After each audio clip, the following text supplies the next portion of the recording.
Hi guys, so this is a video for Natalie. She came to one of our self-defence classes and she was talking about what happens if someone grabs you around the throat. So this is something you see quite commonly in self-defence classes, and you tend to find, there's kind of lots of movements where people do knocks and such like, coming down and striking in. I consider that someone grabbing you around the throat as quite an aggressive assault, unless you're into BDSM or something weird like that. There's no reason for somebody to have their hands around your throat, so I think the response you need to apply is pretty serious. So you don't have a lot of time if someone knows what they're doing with this choke. So if I go and do this two-handed choke on Mossing, so what I'm going to do is basically grab this way around as you see people doing it, and you can defend against it a little bit by putting your tongue behind your back teeth or the lower teeth and pushing forwards. So if I go to strangle Mossing here, he can resist for a little bit of time. So it's got a bit of time to do some of these other things that you see people doing, grabbing, striking, palm away. However, if someone knows what they're doing, then what they're doing is they're kind of making a scissoring motion with the thumbs around the trachea. So the trachea is this bit here. So if Mossing tries to resist again, then we'll just see how much quicker Mossing has to before he taps out. So I come in here, put my thumbs around the throat, and then I start squeezing. And you can see, what was that, 1, 2, and he's tapping out. So if someone knows what they're doing with a choke, it's not going to take a lot of time. Okay?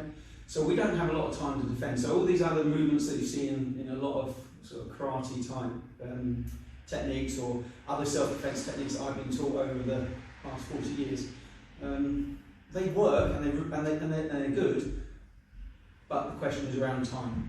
Okay? So when I'm teaching self-defense to people, I normally say that I've only got 3 target areas that I would get them to go for initially.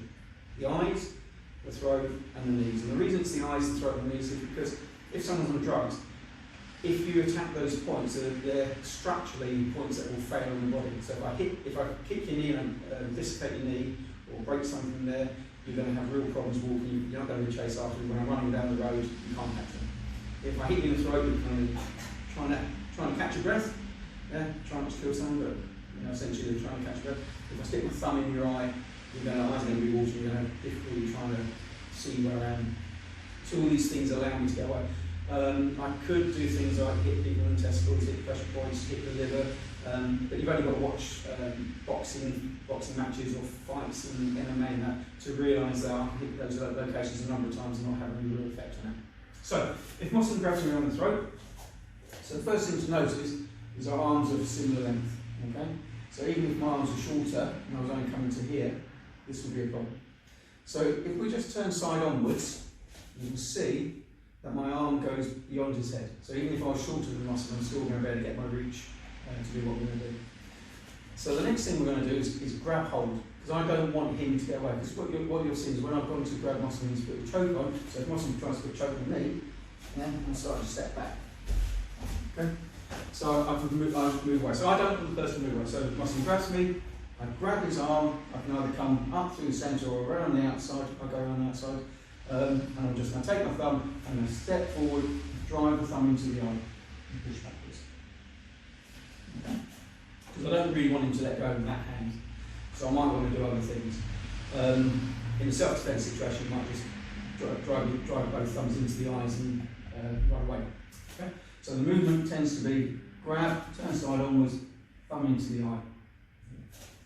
Another option that we've got is to come up the centre and we can hit into the throat. And the way we would hit into the throat is we just extend the knuckles out this way.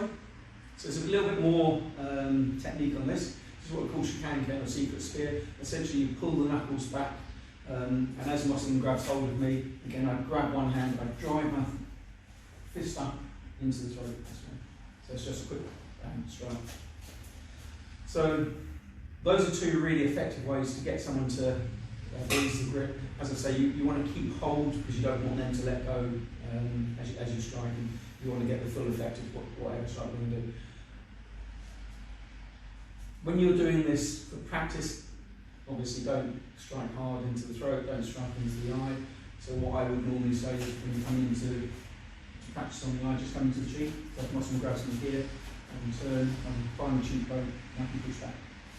and it'll give me the same sort of effect. And if Mossing's grabbing around the throat here, and I want to try it, and I want to do the throat one, I can just get used to throwing my hand up this way. Okay. There is another option that you can do, is just a counter shake. So we use what's called the Tiny Jimmy. So it's these lower three fingers. Okay. And essentially what's going to happen, I'm going to keep this hand down so you can see. So essentially what I do is I grab and I drive these three fingers in, and I go around the trachea and grab the back of the vocal cords. Please don't try this unless you've got someone who knows what they're doing, because if you grab the vocal cords, you tear too hard, you're going to cause damage to the vocal cords. You're not going to do what you see in, I can't remember the movie with Patrick Swayze where he rips the throat out. That's not going to happen.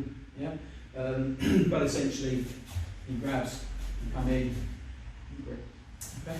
And if you want to practice that safely, what you want is your partner to hold their hand this way, and you've got the ulnar and radial bone, and what I want to do is come here and be able to grip in between the two bones.